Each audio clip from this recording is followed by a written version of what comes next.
Ngayong episode, may kilala natin sa individual na multi-talented na cosplayer. Hi, I'm Maddie, also known as Maddie Kinoshi. Hi, Ma'am Maddie. It's good to have you here in this episode. Malalaman natin sa kanya ang about sa mga current hobbies niya na kung saan isa din pala siyang full-time mommy. Yan ang mga abangan natin ngayon dito sa episode ng Hobby Talking. Dito lang sa Ineredon's channel.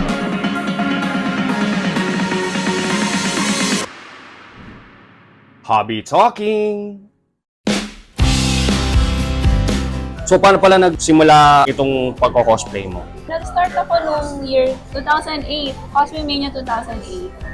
Although, nakita ko kasi yung sa cosplay community, 2007, mga ganong year. And then, nag-start ako con-goer sa isang toy convention. Nauna talaga ang pagiging toy collector ko. So, para nakakita ako ng mga toys sa toy convention. And then, nakakita ako na familiar ka sa cardcopter sa Kula, yung si Kerobero. So, nakakita ako ng parang puppet crush siya.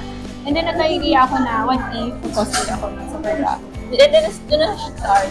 Kasi sa convention na yun, may mga cosplayers na rin ako nakita. So, parang nangyari nung time na yun, nag-decide ako. And then, na-inspired din ako ng mga cosplayers na mag-cosplay as part of sa Super. And doon na-start yung pagko-cosplay ko.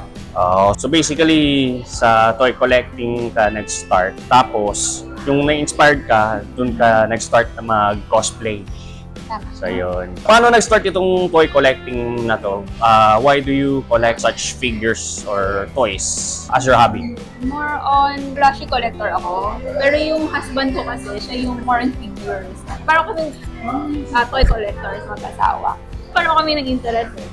So, bakit puro plushie? Kasi dinadala ko siya sa mga lugar na pinupuntan ko. Whether naka-casual lang ako or naka-cosplay ako, dinadala ko siya as props.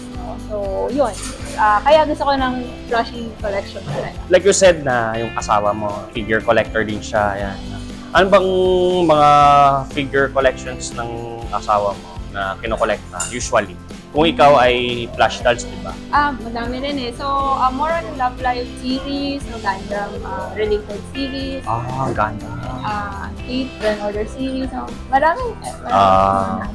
So, nakikita ko pala sa Cutaways na plushie collector ka. Mostly yung mga tinatawag na Nesoberry plushies. Yan, actually, isa din ako sa mga collector ko ng Nesoberry plushie. Ang cute kasi. So far, ang difference lang talaga sa figure tsaka sa plushies. Yung plushie, kung matutulog ka sa gabi, yung hinayayakap mo. Shadow ko lang mga Yung kapag medyo malungkot ka or depressed, nayakap mo siya sa pagtulog mo. Unlike kapag sa figure, yung naka-display lang. Pero, ang kinagalanan kasi ng figures kasi, pwede mo siyang pang-cosplayer lang din, yung pinipicturean, yung photography. So far, yun yung sa figure, tsaka yun sa plushie collection mo. Tama. Ayun. Since cosplayer ka, involved ka ba sa mga cos group or may sinalihan ka bang mga idol groups na nagpe-perform sa stage? Yes, oo. Currently, member ako ng Nicolab. Kung familiar ka na Nicolab, ano may color ko rin? I think it's Peach Orange. Peach Orange? Peach Orange. Yun yung napili ko na color. Bakit naman Peach Orange? Orange siya kasi na pag-usapan namin doon sa ano na. Pwede, malapit din naman yung color yung Peach Orange. So, okay. Kasi dapat may individual color ang member. So, okay naman sa akin yung Peach Orange. Parang ganung color yata yung hair ni Sinong Love Live character na may ganong kulay? Ayun, I think parang ganun ba? Or something like Or parang ganun eh. Medyo something like that. like, Ayun. hindi orange na orange. Kasi yung orange is yung ano ka, diba? Mm-hmm. Light orange si Chika. I think yun yung favorite mo si Chika. Yeah, favorite ko si Chika Taka. So, yun. I think mga ganun yung color. Okay naman sa akin. Yung mix with pink and orange. Okay, so kaya pala peach orange. So, may meanings. Basta may psychological meaning niyang kapag peach orange. So, ayun. Basta currently, nasa Nicolab ako. You can follow the page of Nicolab. I-ano naman doon. Okay. I-share naman. So, nasa video description na lang po yung link URL papunta doon sa Facebook page na Nicolab. Start pala ako ulit mag-perform. I think this year. Then nag-cover kami ng Love Live. Liela, okay. Liela. Nag-cover kami ng Liela na sayaw sa isang event. last icon. So, dun nag-start yung pagiging member ko sa Nicolab. And then, hopefully, no, magkaroon ulit. Sana In the future, in the future. So, ayun. So, ang husband ko na very supportive. Na-aware naman siya na nag-perform ako. Kasi nag-comeback lang ako this year talaga. Kasi unang beses talaga ako nag-perform mula 2014 as a member of SGR48. So, SGR48 is a dance cover performers sa more TKB48 related yung sayaw namin. Then, nag-perform din ako as a member of Girly Pop. Sa K-pop naman yun. And then, perform namin is Twice. So, yan yung na-share ni Ma'am Maddie, yung insights about sa kanyang hobby. Pero hindi pa dyan nagtatapos ang ating interview. May tatanong pa tayo sa kanya. So, Ma'am Maddie, as yourself, as a hobbyist na cosplayer din, ano ba yung mga naging challenges mo so far bilang isang ina? Yung naging mom kasi ako, hindi ko rin expect na ganun yung expectation ng mga tao. I think yun yung isa sa mga struggles ko personally. Pero yun nga kasi pag nanay ka, dapat alam mo to, alam mo yan, dapat ginagawa mo to, ginagawa mo yan. Di ba parang sobrang dami ng ina-expect. Like, dapat nalalaga ka ng baby. Tapos sometimes na may mga personal ones tayo, like yung hobbies natin, like pagko-cosplay. And then ito yung parang break natin as, kasi ang pagiging mother din is a full-time, no? So sometimes we need like personal break.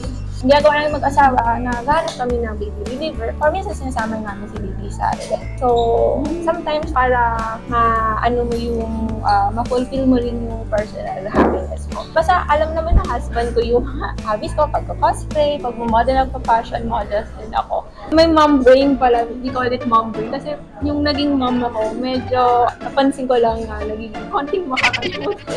Sabi nga nila, yung laging may iniisip ang pagiging isang ina, diba? So, yung mental load namin, parang ang dami namin iniisip. So, ayun, dinagay ko naman na, na maalala. So mom brain na. So, hindi naman ulyanin, pero parang may times lang na, for example, na ako ng baso ng tubig. Tapos nakalimutan ko na kumuha na ako ng ganung baso ng tubig. Dalawang beses ako nakakuha ng baso ng tubig. Minsan nangyayari yun. Pero I think normal yan. Sa ibang mother din, no? Kaya sabi niyo yung mom brain daw ang isang yan. So normal lang talaga kasi habang tumatanda tayo, we tend to forget things. Yung current na suit ko ngayon, ang tawag natin nila dito ay suit Lolita. More on pastel color and then hindi siya costume. Madalas na kukonfuse yung tao between cosplay and Lolita fashion. Minsan kasi pag naka-week na naka-cosplay agad. So, gusto ko lang din i-share na hiwalay ang Lolita fashion sa pagka-cosplay. So, Lolita fashion is on own style. And then yung sa cosplay is may ginagaya kang character. So basically, may interviewee ako. Shoutout pala kay Rosie. Ni-interview ko siya yung about experimental fashion. It's about yung more on closet fashion. May ginagaya kang character, tapos yung hindi talaga yung kopya talaga 100%. Kumbaga, pang cosplay pero kung pwede siya pang outdoors, yung hindi lang siya basta event. May struggle talaga, pero kung kaya naman mabalanse. Kasi we understand naman na may mga tanong sa buhay natin na minsan nagko-cosplay break tayo, di ba? Lalo na kapag buntis, di ba? Parang hirap kasi mag-cosplay na lang. Alam ko may ibang cosplayers nagko-cosplay pa rin na nakabuntis. Or may anak, di ba? Kasi pag may anak ka, ba't tayo mo yung baby? Medyo may struggle talaga ng buhay. Pero kung kaya mo naman din, masin talaga within the budget yun, di ba? Kasya naman sa budget. Basta swak sa budget. Oo, and okay naman sa family, pwede naman. So, yun. Ayun. Ano bang message mo para doon sa mga taong nanonood ngayon dito sa episode na same status din as yours? Well, di ko masasabing advice, pero based kasi sa experience ko, more nakafocus kasi ako nung mas bata ako sa pag-cosplay. So, medyo hindi ko na bigyan pansin yung pagta-travel. Kapag na-reach na kasi yung age na nasa 30s na kasi ako. And then, close to 40s na yung age ko. But, I thought kasi nung 20s ako, nandiyan lang ang travel, pwede ka mag-travel anytime. Medyo hindi ko siya nabigyan ng pansin nung bata ako. And then, yung na-reach ko na nga yung ganitong age, mahirap pala. Lalo na pag may baby na, parang gusto mong mag-travel, pero mahirap din kasi ang dami mong i-prepare, di ba? Pantay mo pa yung bata. Ngayon kasi yung baby namin is 1-year-old pa lang. So kapag lumaki-laki na, I hope na maka-travel with the family. Pero mas lesser nga lang yung energy kasi once na parents ka, siyempre magkakaroon ka ng pagod talaga na hindi mo naranasan yung 20s ka na mas may energy tayo ng 20s tayo. Kung meron akong gustong sabihin sa mga cosplayers na nasa 20s, na ganun mas bata pa, kung gusto niyo mag-travel, yun lang. Kasi yun yung sort of regret ko talaga. Nung 20s ako, more on local travel. And isang beses lang ako nag-international na travel. So, yun kasi marami kang may explore sa mundo na pag nag-travel ka talaga. Kung gusto mo lang mag-travel, di ba? Siyempre. Okay. So, yun.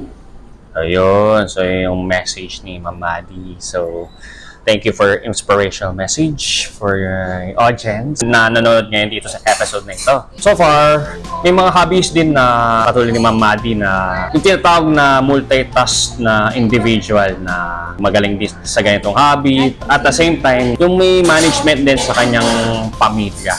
Yung kayang pagbalansehin. So, sometimes, kailangan din nating i-prioritize muna yung pamilya over everything else. Kasi yung hobby, anytime, nandyan lang naman yan. Pero yung pamilya, yan ang kailangang bigyan ng pansin. This is something na natutunan ko ngayong episode na ito sa interview na ito. Ma'am Maddie, it's good to have you in this episode. Thank you very much for your answers and allowing me to feature you in this episode. Salamat!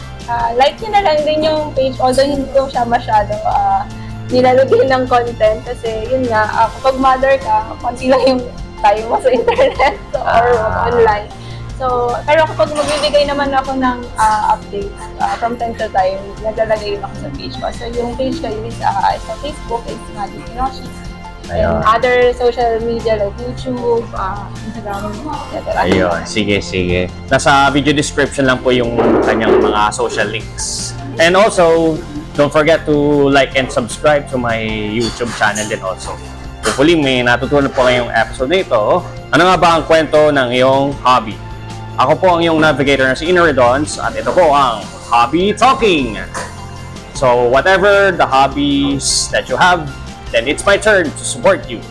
Hanggang sa susunod at kita-kits po tayo next time. Bye-bye! Bye-bye! Don't forget to like and subscribe.